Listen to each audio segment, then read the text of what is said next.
자, 이제 대항력 관련 판례들을 좀 몇 가지 보면요. 439페이지에서 그 위에 중간에 있는 키포인트는 아까 제가 설명드린 건데요.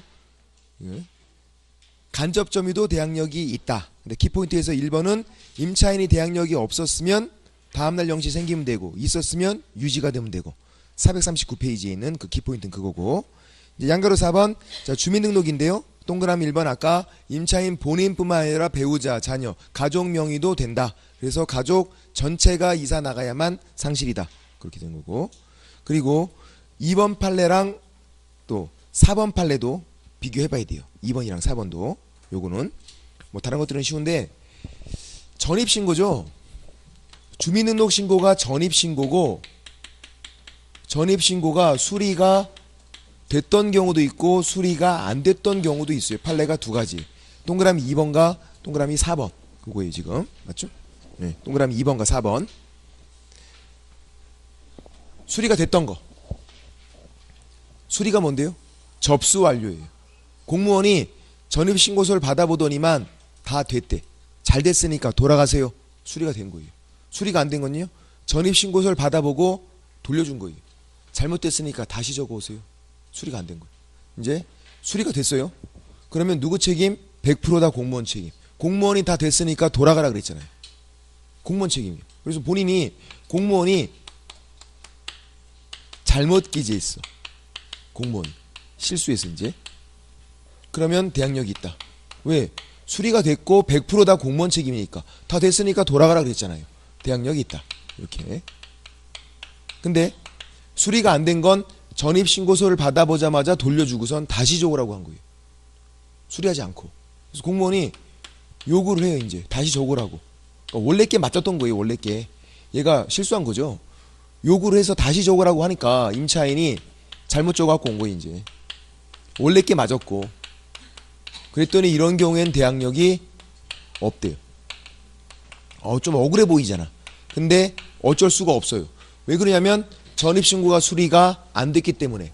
전입신고가 수리가 안 됐으면요, 임차인 책임도 잘못도 조금은 있는 거예요. 전입신고가 수리가 돼야 100%다 공무원 책임이에요. 수리가 안 됐으면 임차인 잘못도 조금은 있어요. 그럼 대항력이 없어. 이제 원래 게 맞으면 맞다고 계속 빡빡 우겨야 되는 거예요. 한 번만 더 확인해 달라고. 황당하죠. 일단은 동사무소에서 죽치고 기다려야 돼. 얘 눈에 띄면 그냥 확, 아우.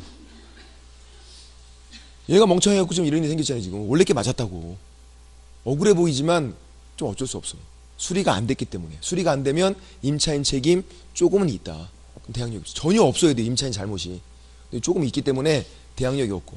그러니까 키워드가 전입신고가 수리가 됐나 안 됐나요. 그걸 잘 봐야 돼요. 수리가 됐어야만 100%다 공무원 책임이에요. 수리가 안 됐으면 임차인 잘못도 조금은 있는 거다. 그럼 대항력이 없어져요. 그래서 동그라미 2번은 주민등록신고가 전입신고고 행정청에 도달하면 되는 게 아니라 수리까지 돼야 효력이 발생한다고요. 수리가 안 됐으면 임차인 잘못이 조금은 있는 거다. 그런 거고, 4번은 임차인이 전입신고를 올바르게 하였다면, 이런 말이 나오면 수리, 동그라미, 수리가 됐다는 얘기예요. 전입신고가 올바르게 됐다. 이게 수리가 됐다. 그런 말. 그러면 다 공무원 책임. 수리가 된 거니까 그 다음에는 100% 공무원 책임. 잘못되면 대항력이 있다. 그렇게요. 그렇게 보시면 되고, 나머지는 됐고. 그리고 440페이지에서 7번과 8번 보시면 다가구용 단독주택 다세대, 공동주택은 동호수까지 정확하게, 단독주택은 지번까지만 정확하게. 근데 아파트 연립주택 안 틀려요. 다가구 다세대만 주의하면 돼요. 다가구는 단독주택 지번까지만 정확하게, 다세대는요 공동주택 동호수까지 정확하게 해야 돼요. 그거 보면 되고. 됐고. 그리고 참고 밑에 11번과 12번, 13번까지 같이 설명을 드려야 돼요. 이런 경우죠. 이것도 보시면 예를 들어서 매도인, 매수인, 매매계약 체결 있어요. 매매계약. 얘는 분양자, 얘는 수분양자, 분양받는 거예요. 분양계약이죠. 분양계약은 뭘까요? 매매계약 1번 타자. 매매계약 일종이죠. 처음 파는 거 분양. 그 다음부터는 매매. 처음 파는 거 분양. 매도인, 분양자, 매수인, 수분양자. 같은 개념. 얘가 이제 사서, 집을 사서 임대인 대해서 세를 준 거예요. 임차인에게. 얘가 대항 요건 갖췄고, 집에 살면서 전입신고했고, 이렇게. 그리고 요 상태에서 이 계약이 해제가 됐어요. 해제. 매매계약 해제, 분양계약 해제. 분양계약은 매매계약 1번 타자다. 뭐 이렇게 이해하시고. 어떻게 되죠? 바로 돌아가요, 소유권이. 아까 무효도 바로 돌아가고, 그리고 취소도 바로 돌아가고, 해제 바로 돌아가고, 등기가 얘한테 있어도 바로 돌아가요, 소유권자. 그럼 이제 그건 좋은데 요 입장을 보는 거예요. 임차인 대항 요건 갖췄대요. 그리고 계약은 누구랑 했죠? 임대인 얘랑, 매수인 수분양자랑. 계약이 해제가 돼서 소유권이 돌아갔네요. 집주인이 바뀌었잖아. 대항력은 집주인 바뀌면 문제가 된다고. 이제 얘가 새로운 주인이 된 거예요. 지금 얘가 나가라고 해요. 나가야 돼요? 안 나가도 돼. 대항력이 있거든요. 대항력은 집주인만 바뀌면 문제가 된다. 매매계약으로 바뀌든 매매계약이 해제가 돼서 바뀌든 집주인 바뀌었잖아요. 새로운 주인이 나가. 안 나가도 돼. 새로운 주인한테 보증금 내놔. 그게 된다고요. 대항력이 있으니까. 대항력이 없으면 나가는 거고, 보증금 원래 주인에게 받는 거고. 지금 대항력이 있기 때문에 안 나가도 되고, 저 새로운 주인에게 보증금 달라고 그러면 되고. 판례는 뭐라 그랬냐면, 이 사람들, 여기 있네요. 저거 임대인, 매수인, 수분양자, 이 사람 계약 체결할 권한이 있대요. 권한이 있다. 임대차 계약을 반드시 소유자랑 체결할 필요는 없대요. 그럴 권한만 있으면 되는데, 매수인과 수분양자는 그런 권한이 있대요. 매수인은요, 돈 다 주고 등기까지 받아왔던 상태예요. 요 수분양자는 분양대금 다 주고 열세까지 받아왔던 상태예요. 이 정도 되면 계약 체결할 권한이 있대요. 근데 최근 판례에서 최고가 매수 신고인이 있어요. 최고가 매수 신고인. 뭐 한 사람이죠? 경매에서 가장 높은 금액을 적은 사람이에요. 얘가 낙찰 받겠죠. 얘는 계약 체결할 권한이 없다. 판례가. 왜? 질적으로 다르대요. 매수인, 수분양자와 최고가 매수 신고인은 완전 다르대요. 얘는 돈을 안 냈어. 그냥 가장 높은 금액만 적어서 낙찰만 받은 상태예요. 돈을 10원 한 장 안 냈다고. 얘네들은 돈 다 줬잖아요. 매수인은 돈 다 주고 등기 받아오고, 수분양자 돈 다 주고 열세 받아오고, 돈을 다 줬어야지. 얘는 돈 10원 한 장 안 냈는데. 그런 권한이 없다. 그러니까 최고가 매수 신고인과 계약 체결하면 주인법이 적용이 안 돼. 보호를 못 받아요. 대항력, 우선의 조건 그런 거 인정이 안 돼요. 오케이. 그래서 거기 같이 공부하셔야 돼요. 11번 읽어보면 소유자와 계약 체결할 필요 없다. 근데 두 번째 줄 적어도 그 주택에 관해서 임대차 계약을 체결할 수 있는 권한을 가진 임대인과 계약을 체결한다. 권한은 있어야 한다. 그게 매매계약 해제 시의 매수인, 분양계약 해제 시의 수분양자, 돈을 다 준 사람들, 그런 사람들은 계약 체결할 권한이 있다. 근데 최고가 매수 신고인은 그런 권한이 없다. 돈 낸 게 아니니까, 돈 준 게 아니니까. 그리고 12번 매매계약 해제된 거고, 13번은 분양계약이 해제된 거, 대항력이 있다라는 거, 그렇게 보시면 되고. 또 사실은 이런 내용들도 그렇게 어렵지 않아요. 뭐가 어려운 거냐면 441페이지에서 양가로 5번 경매가 어려운 거지. 경매가. 이 주인법이 경매랑 짬뽕 되면서 이제 어려운 거예요. 이런 거죠. 해볼게요. 예를 들어서 이런 경우 임차인이 가장 먼저 들어왔어요. 요 집에 대항요건 확정일자 전입신고하고 계약세 도장도 받고, 임차인이 먼저 후순위로 저당권이 설정됐어요. 이게 다가구 주택이었어요. 다가구. 3번 임차인 새로운 사람이에요. 또 들어왔어요. 대항요건 확정일자 전입신고하고 집에 살고 있어요. 또 계약세 도장도 받은 거예요. 이런 상황이에요. 이런 상태에서 이 집이 경매로 넘어갔어요. 이제 경매로 싹 넘어간 거예요. 경매 끝났어요. 낙찰자가 찾아왔어. 3번 임차인에게 야, 너 나가라. 그럼 얘는 대항요건 갖췄는데 집에 살면서 전입신고하고 있어. 낙찰자가 나가래요. 나가야 돼. 대항력이 없어. 자기 위에 저당권이 있었잖아요. 경매, 공매 시에는 순위까지 중요해. 대항요건도 갖추고 있고 순위가 선순위여야 돼요. 지금처럼 이렇게 후순이면 대항력이 없어요. 낙찰자가 나가라면 나가야 돼. 이 3번 임차인은 낙찰자, 새로운 주인, 낙찰자에게 뭔가 주장할 수가 없어요. 낙찰자에게 주장하는 게 대항력이라고 그랬잖아요. 그게 안 돼. 나가라면 나가야 되고, 낙찰자에게 야 보증금 내놔. 돼요? 안 되지. 대항력이 없는데. 누구에게? 원래 주인에게 받아야 돼요. 대항력이 없으니까. 후순이어서. 근데 확정일자 받아놨네? 우선매제권이 있어요. 이건 뭔데요? 법원 가서 달라고 하는 거. 그건 있다고요.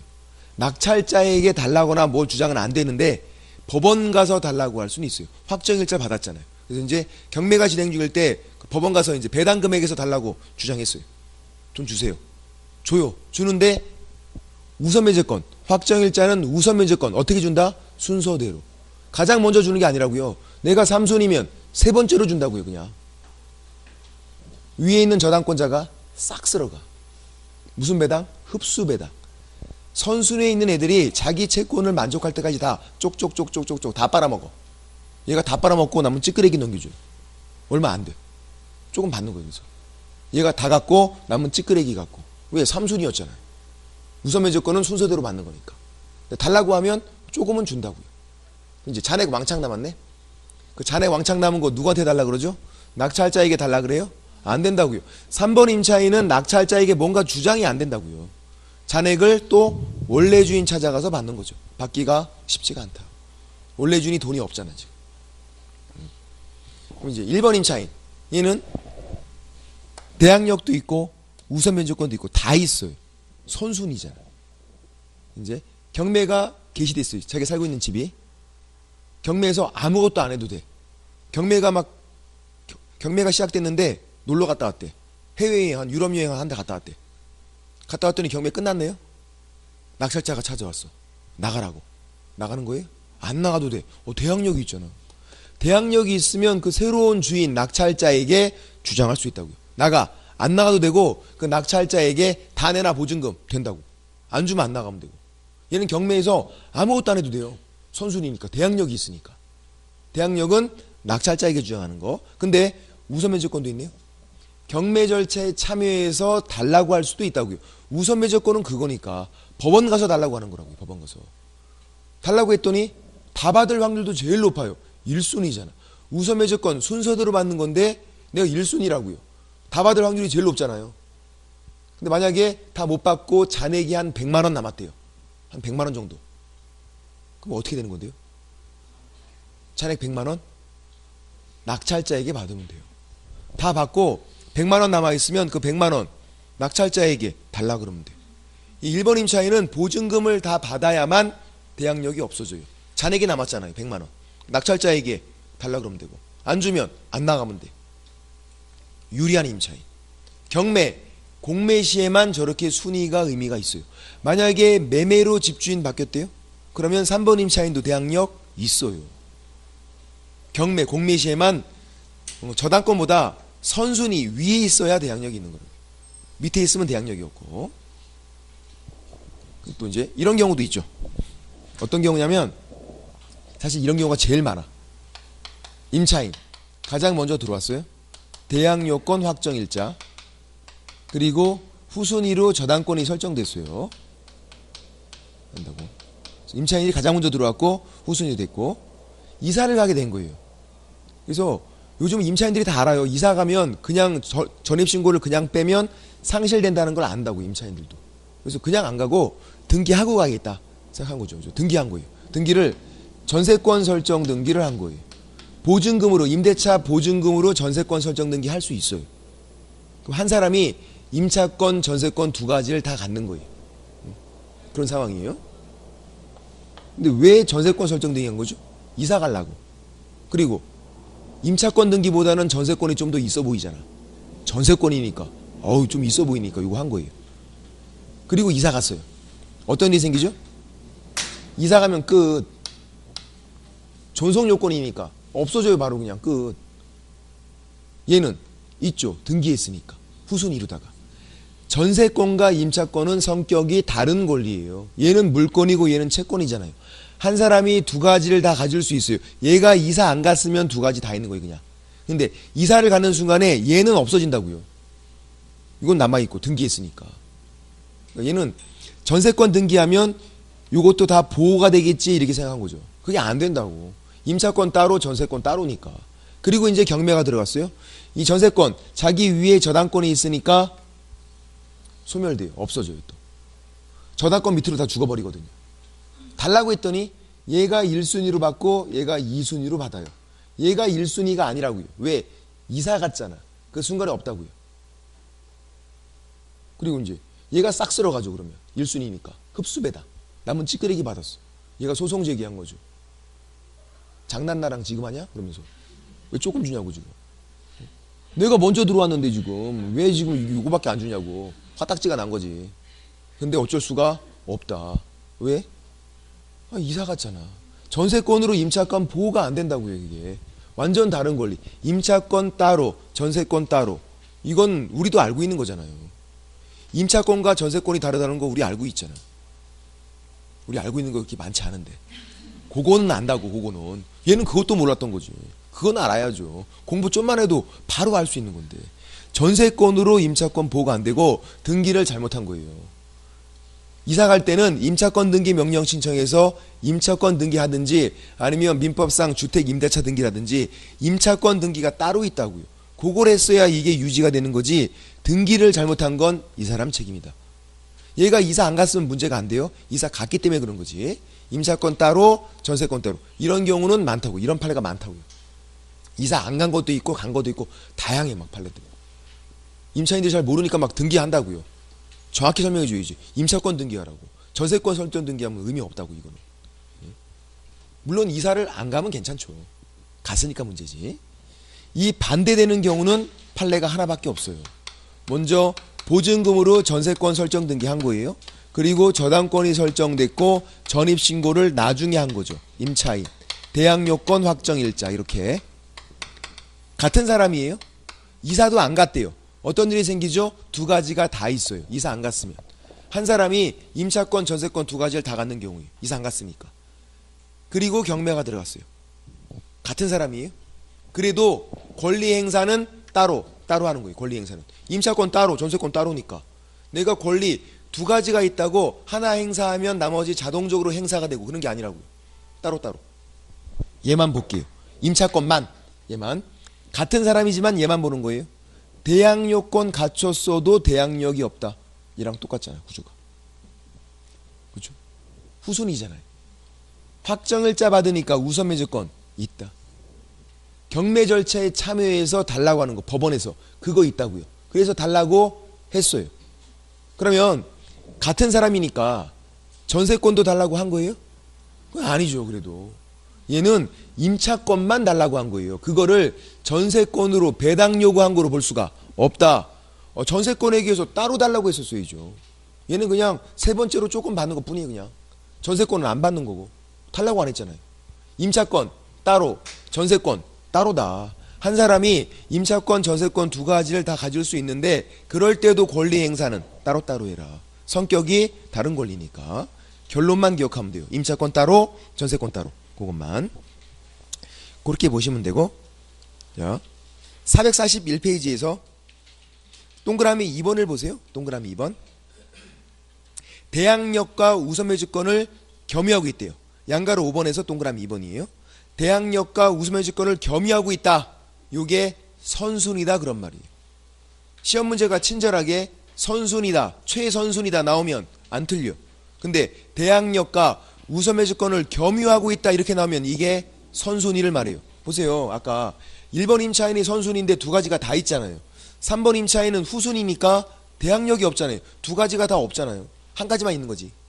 그러니까 이제 대항력과 우선매주권을 겸유하고 있다 이 말은 두 가지가 다 있어야 되니까 선순위다 그런 말이에요. 선순위다. 단어 보고서 눈치를 채야 한다고요. 선순위. 얘가 이제 경매가 진행될 때 달라고 했대요. 달라고 해서 다 받고 나가면 좋은데 잔액이 남아있다. 그럼 잔액은 누구에게? 낙찰자에게. 하나 둘 세 번째 줄. 보증금 전액을 배당받을 수 없었던 때에는 보증금 중 경매 절차에서 배당받을 수 있던 금액을 공제한 잔액에 대해서 왕창 받고 잔액 남아있대요. 100만원. 잔액에 대해서 누구에게? 경락인 낙찰자에게 대행해서 주장할 수 있다. 잔액 내나 낙찰자에게 주장할 수 있다고. 안 주면 안 나가면 되고. 그렇게요. 됐고. 그 다음 동그라미 3번도 작년에 나왔어요. 3번. 이런 경우죠. 설명을 드려보면 임차인 먼저 들어왔대요. 임차인 대항요건 확정일자 다 갖췄어요. 그리고 보증금 1억이었어요. 후손위로 저당권 설정됐어요. 채권액 5천만원 이렇게 저당권 설정된 다음에 증액이 됐어요. 5천만원 증액됐대요. 보증금이. 그럼 같은 사람이니까 5천만원을 요 위에 이렇게 붙일 건지 아니면 같은 사람이어도 저당권이 설정된 다음에 증액된 거는 3번 임차인처럼 이렇게 붙일 건지가 문제인 거죠. 저당권이 설정된 다음에 증액된 거예요. 어느 게 맞을까요? 이렇게 해야죠. 이게 아니라. 당연한 거죠. 왜 그러냐면 예를 들어서 배당받을 금액이 1억 5천이라고 쳐보세요. 1억 5천을 배당한대요. 이거를. 그러면 이런 식으로 붙으면 얘가 1억 5천을 다 갖는 거예요. 얘는 빵원이고. 이 둘 사이에도 흡수 배당. 빠른 놈이 무조건 다 갖는 거예요. 얘가 싹 쓸어가고 남은 찌끄레기 없잖아요. 빵원. 말이 돼요? 말이 안 된다고. 증액되기 전에는 얘 목도 있었잖아요. 증액됐다는 이유만으로 이렇게 붙어서 얘가 싹 쓸어가고 빵원이면 말이 안 되니까 이렇게 줘야 된다. 이렇게. 그러면 1억 5천을 배당할 때 임차인 1억을 받고 얘는 5천이니까 남은 거 5천을 받고 이렇게 받아야죠. 증액된 건 못 받고 이렇게 끝내야지. 순서를. 저당권이 설정된 후에 증액된 건 위에 붙이지 말고 3번 임차인처럼 밑에 붙이라고요. 밑에. 그럼 보세요. 이제 이렇게 된 거예요. 얘는 지금 1억 5천인데 1억은 배당을 받았어요. 5천은 증액된 건 못 받았네요. 그죠? 이 경매에서 1억을 받았다고요. 1억을. 근데 증액된 5천만 원은 못 받았잖아요. 그래서 이 5천만 원을 낙찰자에게 야, 나 1억 5천인데 나 5천만 원 증액돼서 나 1억 5천인데 나 1억밖에 못 받았어. 5천만 원은 네가 내놔. 낙찰자에게 5천만 원 달라고 한 거예요. 돼요? 그게 되는 거예요? 안 되죠. 왜 안 되죠? 위에 저당권이 있는 것과 똑같잖아요. 그러면 대항력이 없으니까 증액된 그 5천만 원은 대항력이 없는 거잖아요. 낙찰자에게 주장할 수가 없는 거잖아요. 자기 위에 저당권이 있는 거 아까 얘랑 똑같은 거 아니에요 지금. 자기 위에 저당권이 있으니까 증액된 그 5천만 원을 낙찰자에게 달라 그러고 그런 건 안 된다고요. 저당권 밑에 있으니까. 누구에게? 원래 주인 찾아가서 또 그 증액된 걸 받아야 되는 거예요. 받기가 쉽지가 않죠. 5천만 원 떼이는 거지 그냥. 그런 거. 그러니까 경매 시에는 순위가 중요하다. 저당권 밑에 있으면 그거는 낙찰자에게 뭔가 주장이 안 되는 거예요. 됐고. 그렇게 보시면 되고. 그 다음 그게 3번이고 4번은 결론을 적어놔야죠. 임차권 따로 전세권 따로. 임차권과 전세권은 별개다. 임차권 따로 전세권 따로. 한 사람이 임차권 전세권 두 가지를 다 가질 수 있는데 그럴 때도 권리 행사는 따로따로 해라. 뭐 그런 거고. 442페이지에서 보증금의 우선 변제권. 얘는 양가로 1번에 동그라미 1번 요건만 주의하시면 돼요. 대항 요건을 갖추고 확정일자를 받는 거다. 확정일자 어디 가서? 주로 동사무소에서. 법원, 등기소, 공증인사무소 상관이 없고. 그러면 후순위 권리자보다 먼저 받는 거예요. 후순위보다. 선순위보다 먼저 받는 게 아니라고요. 후순위보다. 그거 주의하셔야 되고. 그 다음 밑에 참고를 보시면 아까 설명드린 거죠. 발생 시기. 대항력이 있었으면 그 날짜에. 대항력이 없었으면 대항력 발생과 동시에. 같은 날짜에 하면 대항력 발생과 동시에 다 다음날 0시 생기게 된다. 그렇게요. 그거 주의하시면 되고. 동그라미 6번을 보세요. 6번. 얘도 중요하죠. 우선 면제권은 경매 신청권이 없대요. 무슨 말? 임차인이 바로 경매 신청할 수가 없다는 얘기예요. 우선 면제권, 최우선 면제권, 심지어 임차권 등기가 있어도 바로 경매 신청이 안 돼요. 임차인이 자기가 살고 있는 집을 경매로 넘기고 싶대요. 임차인이. 어떻게 해야죠? 소송 제기해야 돼. 다른 방법이 없어. 소송 제기 승소한 다음에 그 판결문으로 강제 경매를 하는 거예요. 다른 건 안 돼요. 바로 경매 신청이 안 되거든요. 소송제기 승소한 다음에 강제 경매. 그거밖에 안 돼요. 바로 경매 신청이 안 된다고요. 그럴 때 이제 문제는 이거예요. 경매를 신청할 때 집을 비워주면서 경매 신청하는 거예요? 아니죠, 당연히. 집에 살면서 경매 신청이 된다고요. 그게 뭐냐면 반대급부의 이행의 제공을 집행개시권으로 하지 않는다, 그거예요. 그게 동그라미 6번에 나오죠. 6번에서 두 번째 줄, 임차인이 집행권은에게서 경매를 신청한대요. 이게 강제경매. 소송제기 승소한 다음에 강제경매. 그때 반대 의무의 이행 또는 이행의 제공 밑줄 그어놓고 집을 비워주는 거예요. 반대 의무의 이행의 제공이 집을 비워주는 거. 집을 비워주는 것을 집행개시요건으로 하지 않는다. 이거 상위법도 공통이에요. 계속 살면서 경매 신청이 된대요. 문제 어떻게 나오죠? 민법에도 잘 나오죠. 집행개시요건으로 한다, X. 하지 않는다. 그럼 언제 집을 비워줘라? 7번이에요. 7번. 보증금 받을 때. 우선 매저권을 행사해서 보증금 받을 때는 집을 비워줘야죠, 당연히. 보증금도 받고 집에 계속 살고 있으면 그건 욕심이 많은 거잖아요. 보증금 받을 때는 집을 비워주고 경매 신청할 때는 비워주는 거 아니고, 그거 주의하셔야 되고. 잘 나오는 표현이니까. 그 다음 443페이지에서 우선매저권 관련 판례를 좀 보시면 동그라미 1번은 좀 중요한 판례인데, 임대차 계약서가 키워드. 계약서에 아파트의 명칭과 전유 부분 동호수 기재가 누락돼도 괜찮다. 확정일자 요건은 갖춘 거다. 왜냐하면 전입신고는 똑바로 했으니까. 지금 뭐가 잘못된 건지를 잘 보셔야 한다고요. 계약서만 잘못됐잖아요. 전입신고는 잘 됐어요. 전입신고 잘 됐고 확정일자도 받았는데 그 받은 계약서가 잘못됐대요. 계약서를 이상한 거 엄한 거 들고 와서 잘못 받은 거예요. 그건 괜찮대, 판례가. 전입신고를 네가 잘 했으니까 그 정도까지는 내가 봐줄게. 또 확정일자도 받긴 받았으니까. 그래서 키워드가 임대차 계약서다. 계약서가 조금 잘못된 건 봐줄 수가 있다. 근데 만약에 전입신고를 잘못했으면요, 싸그리 다 없어요. 전입신고는 잘해야 돼요. 그렇게 보시면 되고. 됐고. 그 다음 3번 판례는 뭐죠? 3번 판례는 이거죠. 예. 얘가 1번 임차인이 경매에서 달라고 했어요. 다 받고 나가면 되는데 다 못 받은 거예요. 잔액이 남아있대요. 잔액에 대해서 낙찰자에게 대항력 주장할 수 있죠. 1번 임차인은 낙찰자에게 대항력 주장할 수 있다고요. 3번 임차인은 그게 안 돼도. 1번 임차인이에요. 낙찰자에게 막 대항력 주장하고 있는데 경매가 또 들어갔어요. 2차 경매. 낙찰자가 빚을 또 못 갚았어요. 경매가 또 들어간 2차 경매. 그래서 2차 경매에서 저 1번 임차인이 배당 요구를 또 한 거예요. 그러니까 우선 매수권 행사를 한 번 더 한 거예요. 더 달라고. 저 잔액 남았다고. 그런데 판례가 그건 안 된대.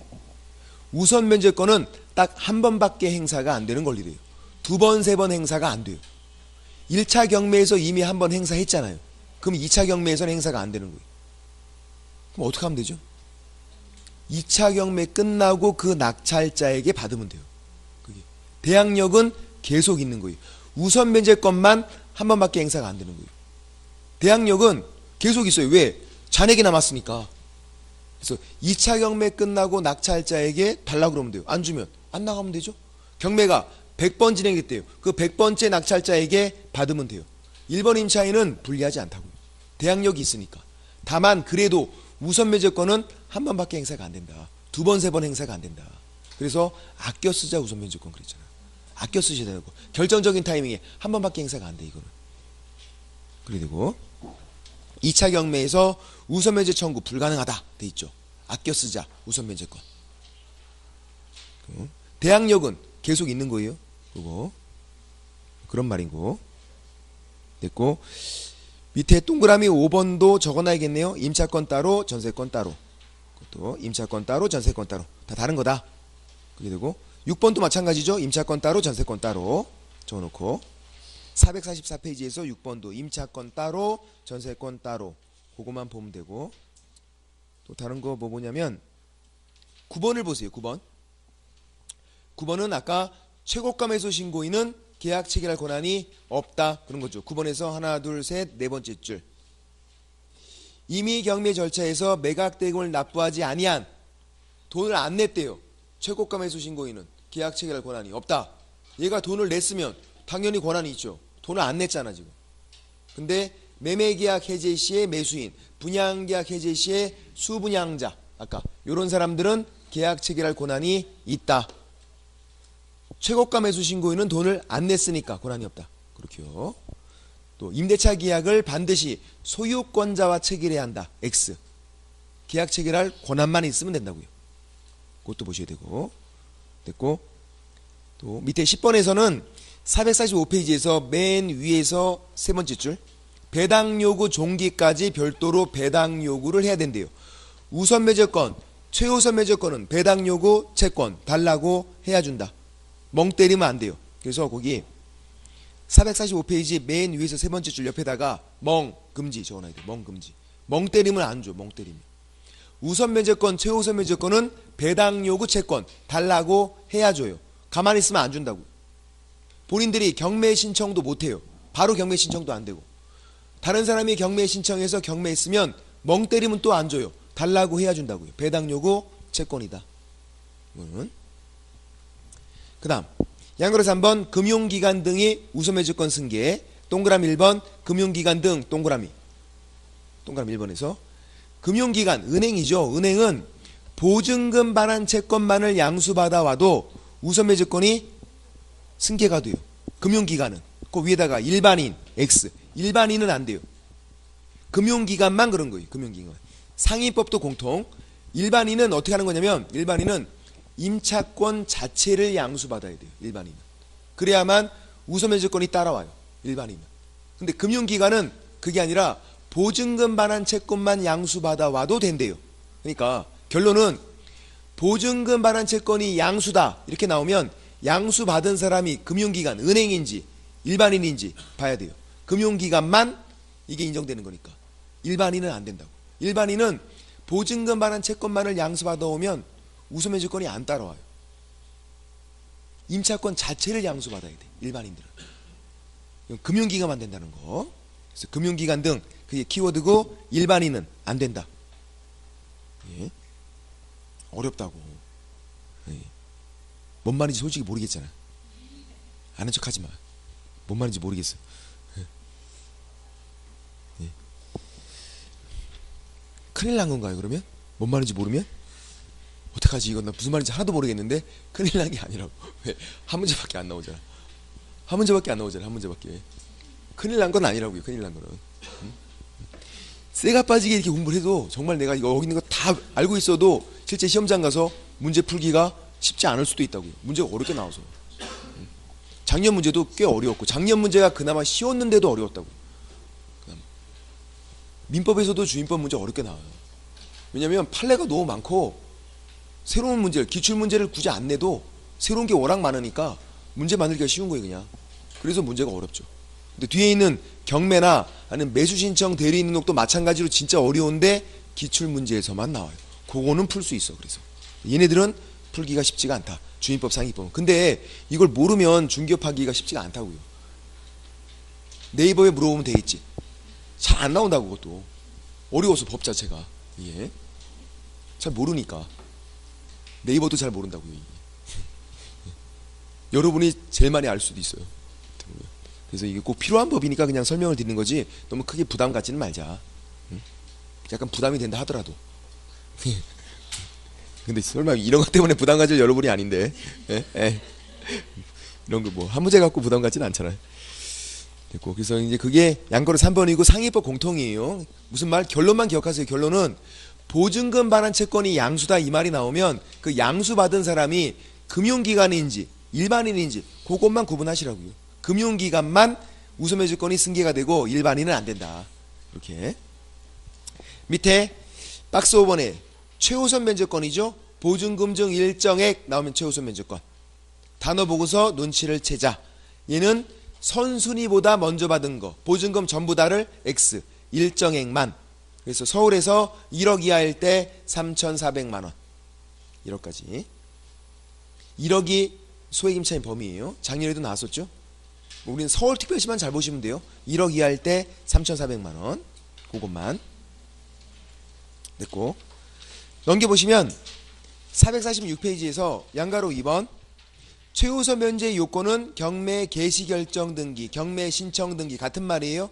그 전에 경매가 들어가기 전에 대항 요건만 갖추면 된대요. 대항 요건까지만. 확정일자는 요건이 아니다. 확정일자는 뭐 요건이다? 우선 면제권. 근데 받아두면 유리하다. 두 가지 행사할 수 있으니까 받아두면 유리하다. 그런 거고, 이게 존속 요건이니까 네 번째 줄에 배당 요구 종기까지는 유지를 하래요. 존속 요건. 계속 유지하고 있어야 돼요.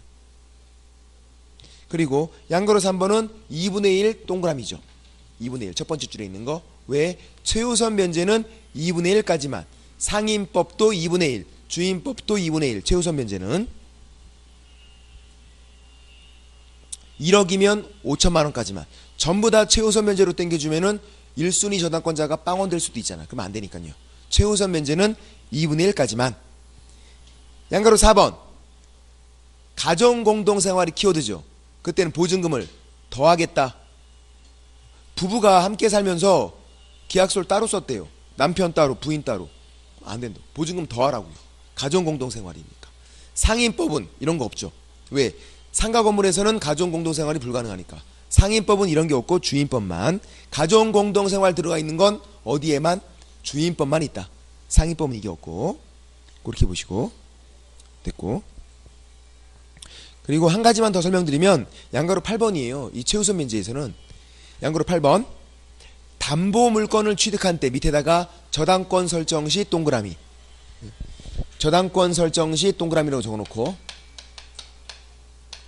저당권 설정 시가 기준이지 임대차 계약 체결 시가 아니죠.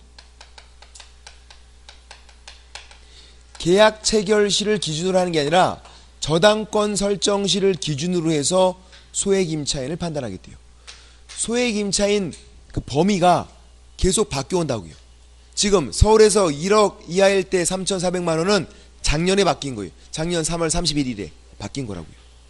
그 전에는 9,500만 원이었어요. 그럼 법이 바뀌면 현재가 기준인지 옛날이 기준인지 문제가 되는데 옛날이 기준이래요. 저당권 설정 시. 담보물건 취득한 때 옛날법 기준. 그러니까 이렇게 설명하면 안 돼요. 현재 지금 보증금이 소액이니까 소액 임차인 보호 받아요. 최우선 면제권 인정돼요. 그러면 안 된다고요. 그 집에 저당권이 설정돼 있으면 그 당시 법을 봐야 돼요. 그 법이 만약에 그 저당권이 옛날에 설정됐대요. 그럼 그 당시 법이에요. 옛날법. 옛날법 기준으로 해서 판단해 주는 거지 현재가 아니에요. 저당권 설정 시 기준으로 소액 임차인을 판단한다. 그렇게. 판례가 그러고. 실제로는 이게 되게 문제가 되는 거예요. 현재 보증금이 1억이라고 해서 다 서울에서 소액 임차인이 그러면 안 된다고요. 안 되는 경우도 많다고요. 왜냐면 그 집의 저당권이 옛날에 설정돼 있으면, 오래된 건물이면 더 옛날일 수도 있다고요. 그럼 그 당시 법 기준이요. 저당권 설정 당시 법 기준이지 현재가 기준이 아니다. 계약 체결 시가 아니라 저당권 설정 시 기준으로 소액 임차인을 판단해야 돼요. 그게 양거로 8번. 판례잖아요. 판례 전에도 원래 그랬어요. 원래. 근데 이게 논란이 되니까 판례가 나왔던 거고. 저당권 설정 시 기준. 그리고 옆에 양가로 9번은 배당 요구 채권이고, 아까 우선 매제권, 최우선 매제권은 달라고 해야 준다. 뭐 그런 거. 뭐 그렇게 보시면 되고, 밑에 6번 임차권 등기 명령제의 언제 하는 거냐면 임대차가 종료된 후, 이거 기간 중 X 종료된 후에 보증금 안 주면 이렇게 하는 거죠. 법원 가서 신청해서 임차권 등기를 해놓고 이사를 간다. 그러니까 이사 갈 때 필요한 거. 아까 그냥 이사 가면 어떻게 됐죠? 상실. 아니면 전세권 설정 등기하고 이사 갔대요. 상실. 그래도 임차인은 임차권 등기를 하라고요. 요거 해놓고 가야 유지가 되는 거죠. 원래 대항력과 원래 우선매제권이 있었대요. 근데 그냥 이사 가면 상실되니까 임차권 등기 명령에서 임차권 등기를 해놓고 이사를 가라고요. 그러면 옛날 게 쭉 유지가 돼요. 이런 경우도 있어요. 대항력은 있었는데 이 사람이 확정일자를 안 받았었대. 우선매제권은 없었어요. 그럼 어떻게 되죠? 원래 있던 대항력은 쭉 유지가 돼요. 우선매제권은 없었잖아요. 등기가 되면 그때부터 생기는 거예요.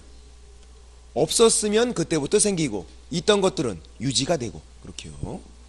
그런 것도 나온 적이 있죠. 넘겨보시면 여기 보시면 448페이지에서 참고에 제가 적어놨어요. 참고 1번 대항력과 우수면제권이 없었다. 그러면 그때부터 생긴다. 근데 2번 둘 다 있었다. 그러면 그대로 유지가 된다. 3번 대항력은 있었고 우수면제권이 없었다. 그럼 대항력은 있었으니까 유지가 되고 우수면제권은 없었으니까 그때부터 생긴다. 그런 거고요. 물론 요거보다 더 중요한 건 그 위에 있는 동그라미 3번이죠. 맨 위에 동그라미 3번. 448페이지 동그라미 3번. 임차권 등기 명령에서 임차권 등기가 됐대요. 그 주택을 후에 임차한 임차인은 소액보증금이 최우선 변제를 받을 수가 없다. 최우선 변제권이 인정이 안 된대요. 이제 경매가 개시가 됐대요. 그 다음에 들어가도 최우선 변제권 인정이 안 돼요. 임차권 등기 명령에 의해서 임차권 등기가 됐대요. 그 주택을 그 다음에 들어갔대요. 최우선 면제권은 인정이 안 돼요. 경매가 개시가 된 후에 들어가도 최우선 면제권 인정이 안 되고 임차권 등기 명령에 의해서 임차권 등기가 됐대요. 그 다음에 들어가도 최우선 면제권은 인정이 안 돼요. 왜 그러냐면 그 두 가지가 거의 같은 상황이에요. 경매가 개시가 된 건 어떤 상황이죠? 임대인이 돈이 없는 상황이에요. 임대인이 돈이 없어서 집이 경매로 넘어갔잖아요. 그걸 알면서 굳이 그 다음에 들어가면 최우선 변제권은 인정이 안 된대요. 최우선 변제권은 선순위보다 먼저 주는 거니까 그거 인정이 안 되고, 그리고 임차권 등기 명령에 의해서 임차권 등기가 됐대요. 어떤 상황이죠? 임대인이 돈이 없어서 보증금을 못 주는 상황이에요. 임대인이 돈이 없어서 보증금을 못 주니까 그렇게 한 거예요. 임차인이. 그거 알면서 왜 들어가냐고. 임대인이 돈이 없는 상황이라고요. 그러면 그 다음에 들어가면 최우선 변제권은 인정이 안 된다. 그럼 그냥 우선 변제권은요? 그건 인정이 돼요. 우선 변제권은 인정이 돼도 전혀 상관이 없어요. 왜? 어차피 순서대로 받는 거니까. 내가 후순이면 그냥 못 받을 거 아니에요. 근데 최우선 변제권이 인정이 되면 내가 후순인데도 선순위보다 1순위보다 먼저 받는 거라고요. 그럼 그 1순위 걸 뺏어서 준다고 거의. 1순위 누군가의 이익을 해치니까 인정이 안 되는 거예요. 최우선 변제권은. 예. 돈이 없는 상황인 거 알면서는 그 다음에 들어가면 안 되겠다 그거예요. 경매가 개시가 됐다. 돈이 없는 상황. 임차권 등기 명령에서 임차권 등기가 됐다. 돈이 없는 상황이라고요. 그 다음에 들어가면 최우선 면제권은 인정이 안 된다. 그렇게요. 근데 문제는 그렇게 나올까요? 그렇게 잘 안 나오죠. 이렇게 나오지. 완전 소련말로 나오지. 임차권 등기 명령에서 임차권 등기가 됐대요. 그 주택을 후에 임차한 소액 임차인은 보증금 중 일정액에 대해서 우선 변제를 청구할 수 없다. OX. 지금 임차권 등기 명령에서 임차권 등기가 됐대요. 그거를 그 다음에 임차했어요. 보증금 중 일정에 대해서 우선 변제 청구할 수 없다. OX. 청구할 수 없다. 최우선 변제권은 인정이 안 되고 우선 변제권은 인정이 된다 그랬어요 제가. 그럼 보증금 중 일정에 대해서 우선 변제를 청구할 수 없다. O. 맞아. 왜 맞는 거예요? 되게 황당하네. 이것도 그렇죠. 보증금 중 일정액 이 단어가 보이면 제가 무조건 최우선 변제권 해야겠잖아. 뒤에 있는 우선 변제 훅 낚이면 안 된다고요. 보증금 중 일정액에 대한 우선 변제는 최우선 변제권을 말해요. 그게 인정이 안 된다 그런 말이잖아요. 맞잖아요. 그러니까 단순히 우선 변제권을 말하고 있는 게 아니라고. 이거는 앞에 보증금 중 일정액이 보이면 최우선 변제권이다. 확정일자 나오면 우선 변제권. 단어 보고서 눈치를 채야 한다고요. 그 정도 눈치는 있어야 된다고. 제가 눈치가 없네요. 제가 눈치가 없어요. 여러분이 잘 모르는 것도 모르고선 이거를 알 때가 아니야. 제가 보기엔 이걸 알 때가 아니라 지금 대항력이 뭔지도 모르겠고 지금 봐요. 이게 뭐냐 지금. 법 자체를 지금 찢어버리고 싶잖아. 찢어버리고 싶어 정말. 그렇죠. 그래도 나중에 들어두면 피가 되고 살이 되고 또 민법에서도 배우고 또 배우고 여러 번 반복하면 훨씬 나아진다고. 분명히 7월달 이후에는 지금 상태보단 나아질 거예요. 7월달 이후에는. 밑에 임대차 기간을 볼게요. 이런 건 아시죠? 이제 최단 존속 기간 2년. 이런 건 안다고. 이런 거만 나오면 좋을 텐데. 그지? 2년. 짧은 거 임차인 주장할 수 있고. 그죠? 상위법은 1년, 주인법은 2년. 뭐 그런 거 바꿔서 내고 그러면 안 틀리지. 그런 건 안 틀려, 우리가. 그런 거는. 양가로 2번은 존속 의제. 임대차가 종료가 됐는데 돈 안 주면 줄 때까지 임대차가 존속하는 거로 본다. 존속 의제. 옆에 449페이지에서 묵시적갱신, 법정갱신 같은 말. 이거는 임대인이 기한 끝나기 6개월부터 1개월까지 사이에 갱신 거절 통지를 하지 않으면 전 임대차와 동일한 조건으로 임대차한 것으로 본다. 묵시적갱신, 법정갱신. 단 존속 기간은 2년으로 본다. 2년으로 봐도 임차인은 언제든지 해지 통지할 수 있다. 해지 통지하면 3개월 후에 끝나게 되고, 임대인은 무조건 2년. 임대인은 그냥 무조건 2년을 인정해줘야 돼요. 선택권이 없어요. 임대인이 해지 통지할 수 있다. X. 임대인은 빼도 박도 못해요. 그냥 2년. 그래서 줄여서 그냥 우리가 빼박 이렇게 부르지. 빼박 2년. 임대인은 빼도 박도 못한다고. 빼박 2년. 거기다 적어놔야 돼. 임대인은 빼박 2년. 빼도 박도 못하고. 임차인은 선택권이 있고 2년이지만 자기 마음대로 해지 통지할 수 있고. 이렇게. 그 다음, 그럼 누가 유리한 거예요? 임차인만 유리한 거네. 선택권이 있으니까. 의무를 소홀히 한 임차인은 인정이 안 되죠. 굳이 혜택을 줄 필요가 없다. 그게 양가로 5번이죠. 이기 차임 연체, 의무를 소홀히 하면 인정이 안 되겠다. 그런 거고, 밑에 9번에 차임 등 증감 청구권은 증액시 제한이 있죠. 세 번째 줄 20분의 1 초과 금지. 그리고 한 번 올리면 1년 이내 재증액 금지. 상임법은 100분의 9. 1년 이내 재증액 금지는 똑같아요. 근데 비율이 주임법은 5%, 100분의 5, 20분의 1. 상임법은 100분의 9. 그렇게 되는 거고. 그리고 얘는 다음 페이지 보시면 재계약 시에는 적용이 안 되잖아요. 그게 키워드죠. 450페이지 맨 위에서 두 번째 줄. 계약기간 중간에 올릴 때 적용되는 거고, 종료 후 재계약 시나 합의를 올릴 때는 20분의 1 초과 금지가 적용이 안 된대요. 왕창 올려도 된대요. 그래서 20분의 1 초과 금지가 빚 좋은 개살구다. 임차인에게 전혀 도움이 안 된다고요. 임대인들이 2년 계약했으면 2년 동안은 안 올려요. 끝나고 왕창 올리지. 상임법은요, 5년 기간 내에는 100분의 9가 적용돼요. 5년 끝나고 올릴 때 왕창 올릴 수 있어요. 주임법은 2년만 끝나고 올릴 때 왕창 올리고 있어요. 그러면 20분의 1은 언제 적용되는 거다? 2년 계약했는데 1년 지나고 올릴 때, 그때 적용되는 거예요. 전혀 도움이 안 돼. 2년 끝나고 재계약할 때는 왕창 올려도 된대요. 황당하죠. 그리고 양가로 4번이 나올 확률이 제일 높죠. 상임법으로 나올 수도 있어요. 왜냐하면 주임법만 바뀌었으니까.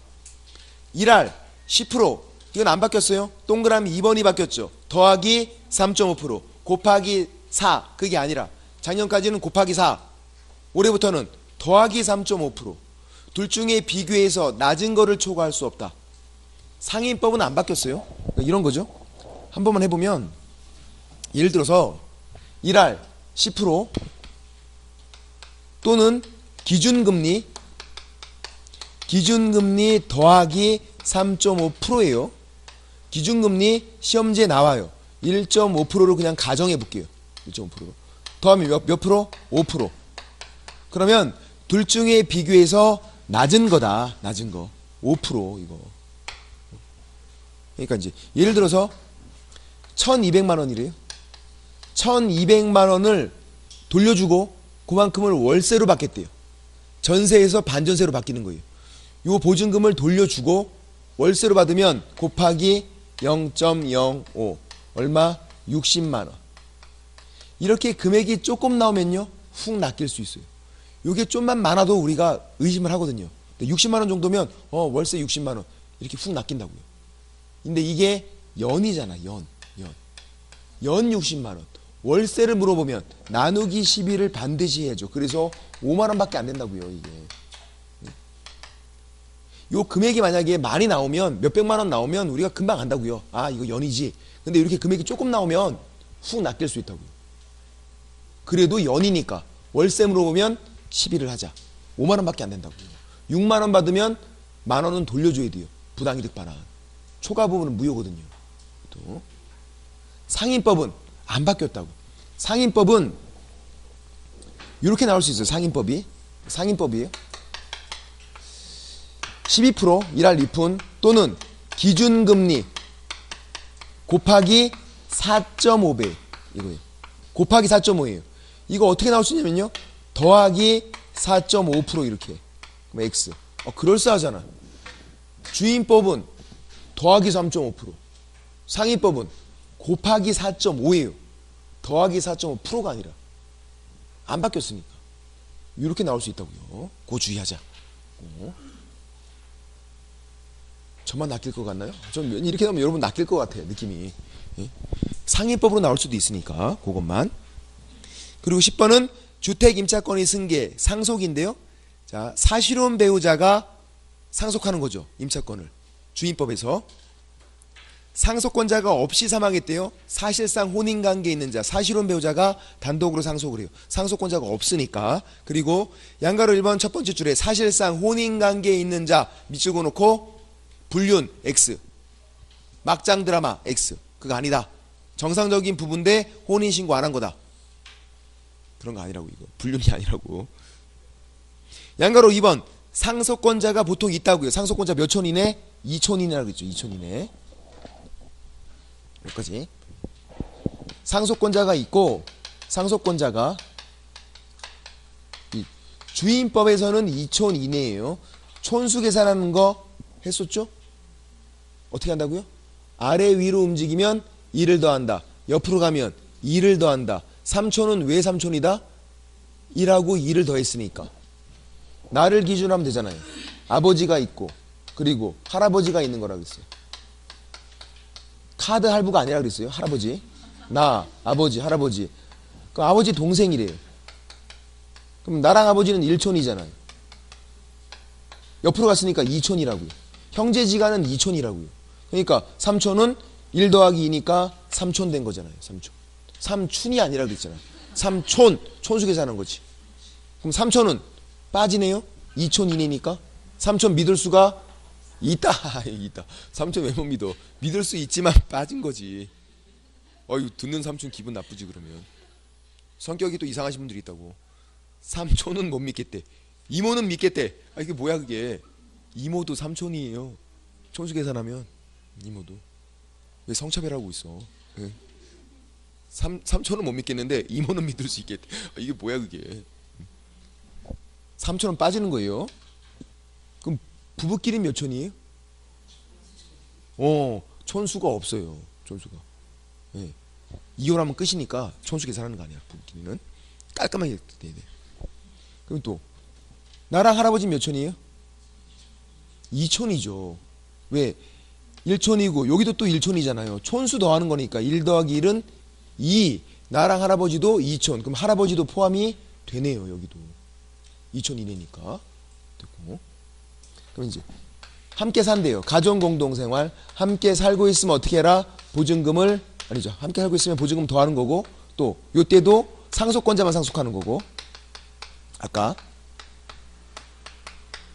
부부끼리 함께 살고 있으면 보증금 더하는 거. 가정공동생활 2번 나와요. 주인법에. 함께 살면 보증금 더하는 거. 그리고 상속권자랑 사실혼 배우자가 함께 산다. 그러면 상속권자만 상속해요. 상속권자만. 요때는 사실혼 배우자가 상속권이 없어요. 그게 원칙이거든요.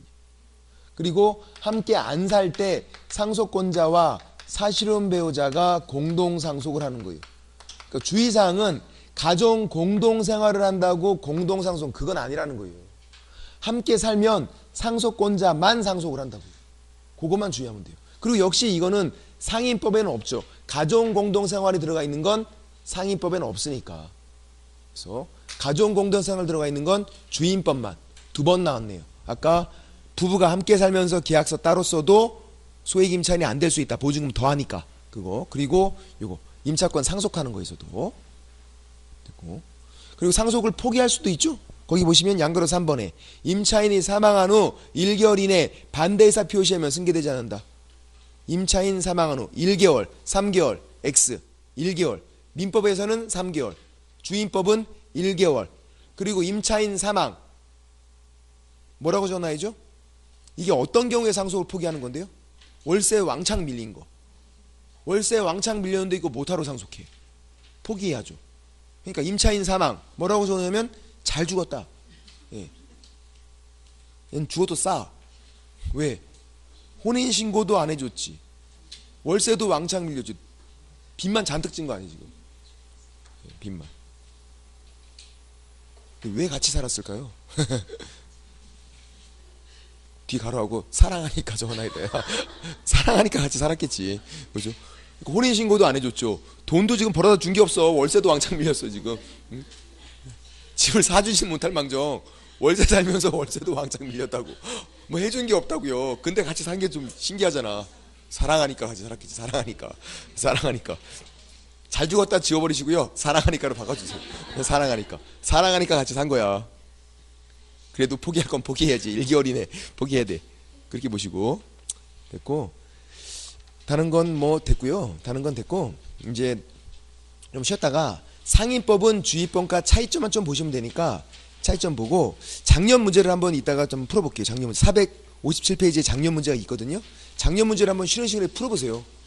얼마나 어려운지. 좀 쉬었다가, 예, 끊겠습니다. 좀 쉴게요.